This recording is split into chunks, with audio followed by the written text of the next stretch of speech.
향기나는 라벤더 책방을 찾아주신 여러분들 환영합니다. 저에게 올해는 낭독의 해라고 할 수 있겠는데요. 1월부터 지금까지 계속 낭독을 배워왔으니까요. 그러다 보니 자연스럽게 목소리에 관련된 책에 관심이 많아졌어요. 그래서 오늘 제가 준비한 책은 역시나 목소리에 관련된 책인데요. 목소리 상담가 조윤경 작가님의 첫 에세이집 목소리 나를 담다를 함께 나눠보도록 하겠습니다. 목소리 나를 담다. 조윤경 지음 텍스트 큐브. 조윤경 작가님은 10대에는 말을 더듬는 아이였고 20대에는 소리로 사연을 전하는 DJ였으며 30대에는 매력적인 목소리를 찾아주는 보이스 컨설턴트로 40대인 현재는 언어치료사로서 평생 목소리에 집중하며 살아오셨대요. 삶의 경험을 모두 모아서 목소리 자존감 연구소를 열고 매력적인 목소리를 꽃피우도록 도와주신다고 합니다. 평생을 목소리에 집중해서 살았다 해도 과언이 아닌데 10대 때에는 말을 더듬는 아이라고 하셨네요. 어쩌면 이 특이한 사항 때문에 더 인연이 맺어진 거일 수도 있는데 제가 그 부분을 한번 읽어보도록 하겠습니다. 고등학교 2학년 때까지 나는 한 줄뿐인 글도 한 번에 읽어내려가지 못할 정도로 말을 더듬는 아이였다. 수업 시간에 자리에서 일어나 책을 소리내어 읽을 상황이 생길 때면 심장박동과 호흡이 빨라지고 얼굴까지 빨개졌다. 심할 때는 온몸이 긴장되어 얼굴 근육과 혀가 굳기도 했다. 난 말을 더듬어 책을 소리내서 읽는 걸 못해. 말하는 걸 싫어해.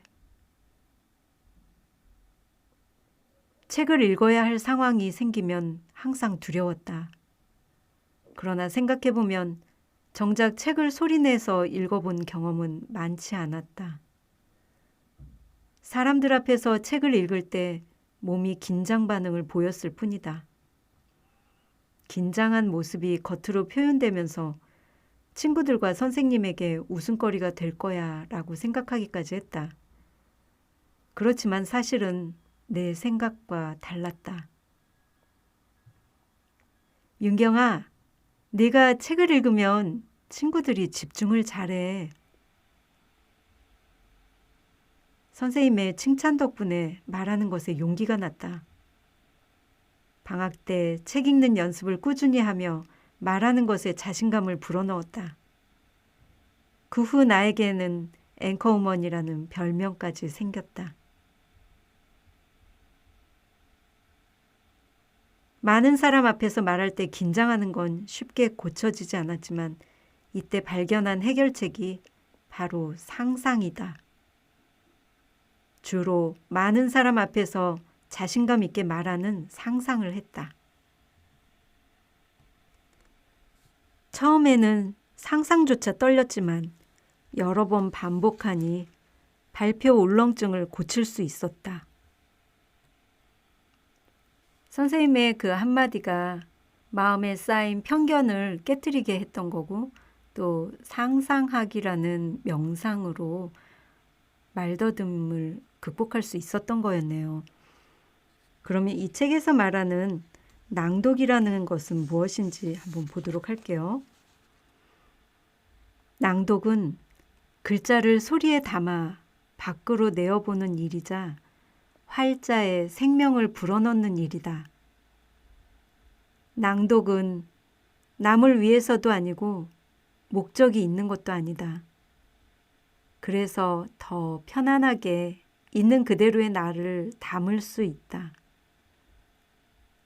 나는 산책을 하며 낭독하는 것을 좋아한다. 몸을 움직이면 자연스럽게 몸의 긴장을 풀 수 있다. 움직임이 주는 리듬감이 소리에 생동감을 더한다.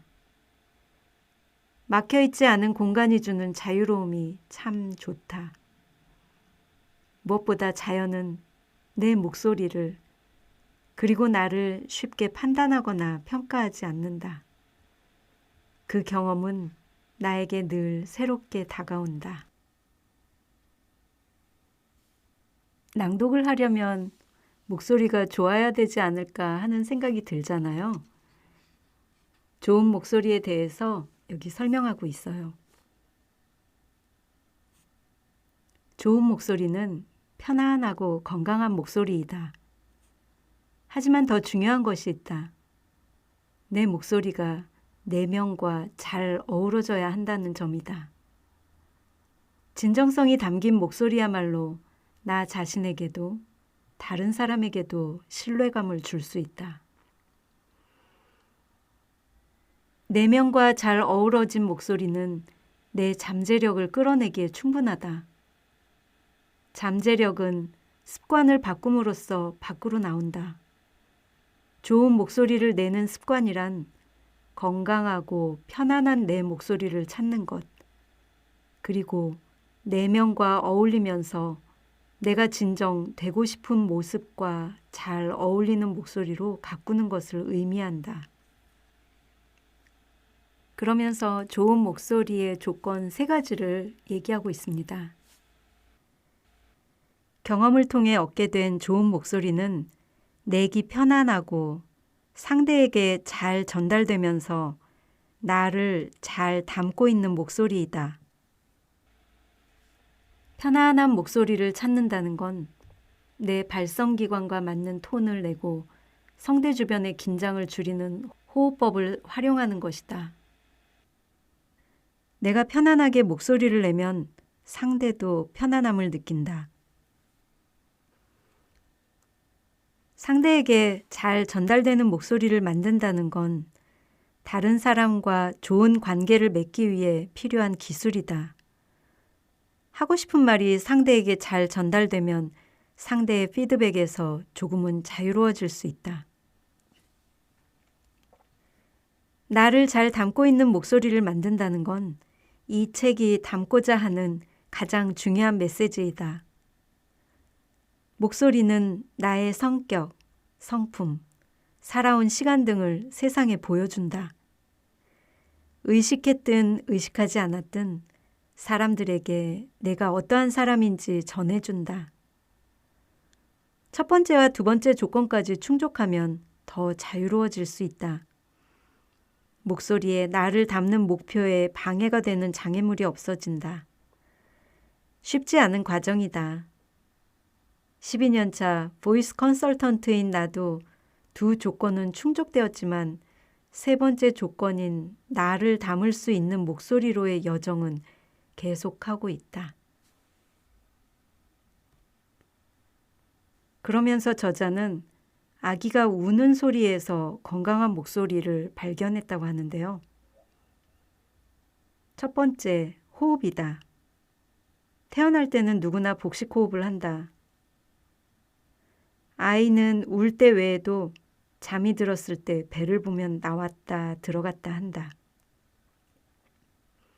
두 번째, 톤은 바뀌지 않는다. 배가 고플 때는 고음으로, 기저귀가 불편할 때는 저음으로 울지 않는다.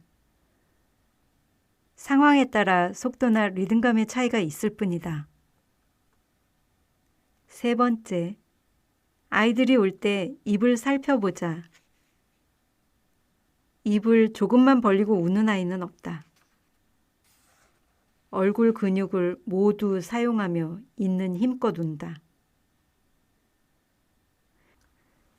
복식 호흡과 내 발성기관에 맞는 편한 기본 톤을 찾는 것, 그리고 입을 크게 벌리는 것, 3가지만으로도 편안하고 건강한 목소리를 찾을 수 있다. 저도 낭독을 배운 이후에 복식 호흡을 하려고 무던히 애를 쓰고 있는데요. 그 복식 호흡의 유익한 점이 무엇인지 또 읽어보도록 하겠습니다. 복식 호흡은 코와 입을 통해 들어온 공기가 아래를 향해 더 깊이 들어오고 나가는 깊고 느린 호흡이다. 긴 시간을 말해도 목이 덜 아프고 건강한 목소리를 오래도록 유지하기 위해서라도 복식 호흡을 습관화하자. 복식 호흡의 이완된 호흡은 편안하면서도 힘 있는 소리를 낼 수 있다. 이 책에서 말하는 복식 호흡의 유익 4가지는 첫째, 소리를 멀리 보내기 위해 더 많은 양의 공기가 성대를 통과할 수 있도록 도와준다. 두 번째, 복식 호흡의 긴 호흡은 소리를 자유자재로 조절하여 운율적인 부분에 도움을 줄 수 있다. 세 번째, 복식 호흡의 깊은 호흡은 긴장을 줄이는 데 도움을 준다. 마지막으로 깊이 들이마신 호흡에 소리를 더하는 건 목소리에 내 마음을 담는 습관이 되어줄 것이다. 복식 호흡을 해보자. 의식하지 않아도 복식 호흡이 될 때가 있다. 바로 누워있을 때다. 누워있으면 편안함을 느껴 자연스럽게 복식 호흡이 될 수 있다. 누워있는 자세에서 어깨를 올리는 것보다 흉곽의 아래쪽인 횡격막을 내리는 것이 편한 것도 같은 이유이다. 천장을 바라보고 누워보자. 머리부터 발끝까지 몸 전체를 바닥에 맡겨보자. 복식 호흡의 이해를 돕기 위해 들이마실 때 배가 나오고 내쉴 때 배가 들어간다. 배의 움직임을 더 잘 느끼기 위해 배 위에 손을 살짝 얹어도 좋다. 다음은 앉았을 때의 자세이다. 편하게 앉되 좌골 양쪽이 바닥과 닿아 있음을 느끼고 천정과 정수리 사이에 실 하나가 있다고 생각해보자. 그 다음은 누워서 했던 방법을 그대로 적용하면 된다. 오른손은 어깨에 올리고 왼손을 배 위에 올려 오른손으로는 어깨가 올라가지 않는지 왼손으로는 배가 잘 나오고 들어가는지 점검하면 된다. 그리고 감각을 느끼기 위해 양손은 내려놓은 채 눈을 감고 들이마시고 내쉬고를 반복해보자.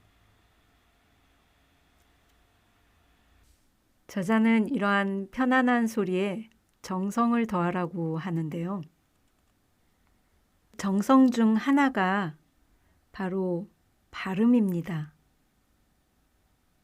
중요한 3가지 포인트만 짚어본다면 입을 크게 벌려줘야 하는 아 모음과 옆으로 가장 많이 늘어나는 이 모음, 그리고 입술을 모아줘야 하는 오, 우의 입모양을 명확히 구분해서 말해야 한다는 것입니다. 정성을 들인다는 건 받침을 생략하지 않고 끝까지 다 내는 것과 깊은 관련이 있습니다. 지금까지 복식 호흡, 발음 등에 대해서 이야기하지만 그런 것들이 중요한 것은 바로 행복한 대화를 나누기 위한 도구일 뿐이죠. 저자는 이금희 아나운서로부터의 좋은 대화하는 태도를 5가지 정도 얘기를 하고 있는데요. 첫째, 잘 듣는다. 둘째, 대화의 주제를 상대에게 맞춘다. 셋째, 다양한 표정으로 상대와 시선을 맞추며 이야기한다. 넷째, 상대의 이야기에 적극적으로 호응하고 맞장구 친다. 다섯째, 중간에 이야기를 끊지 않는다. 이금희 아나운서의 모습이 보이는 것 같죠? 커뮤니케이션에서 가장 중요한 건 내 앞에 있는 상대에 대한 내 태도이다. 상대와 호기심이 있고 친절한 마음으로 대화를 나눈다면 자연스레 눈이 맞추어진다. 그리고 상대의 말을 듣기 위해 침묵하는 시간이 길어진다. 그 안전함 속에서 상대도 나도 편안함을 느끼게 된다. 그러면서 헨리 데이비드 소로우의 말을 인용해 봅니다. 사람들을 감동시키는 것은 그의 재능이 아니다. 가치 있는 것에 대한 그의 태도이다. 저자는 다음과 같이 마무리를 합니다. 목소리는 나를 담는 그릇이다. 목소리 안에 오롯이 내가 담길 때 나의 목소리 또한 오롯이 내가 되어간다. 진정한 변화는 목소리만 바꾸는 것으로 충분하지 않다. 목소리를 통해 진정한 내가 되어가도록 오늘도 목소리에 나를 담아가기를 바라본다.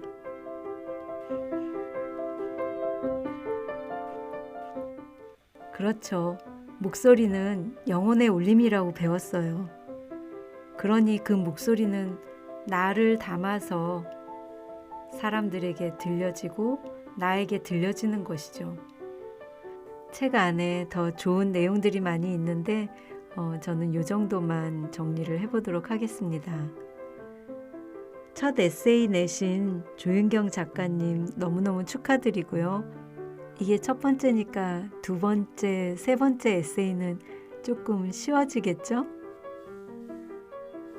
좋은 목소리, 건강한 목소리, 그리고 정성을 담은 목소리로 라벤더 책방을 꾸려가겠습니다. 좋아요와 구독으로 응원해주세요. 오늘은 여기까지. 그럼 다음 시간에 또 뵙겠습니다.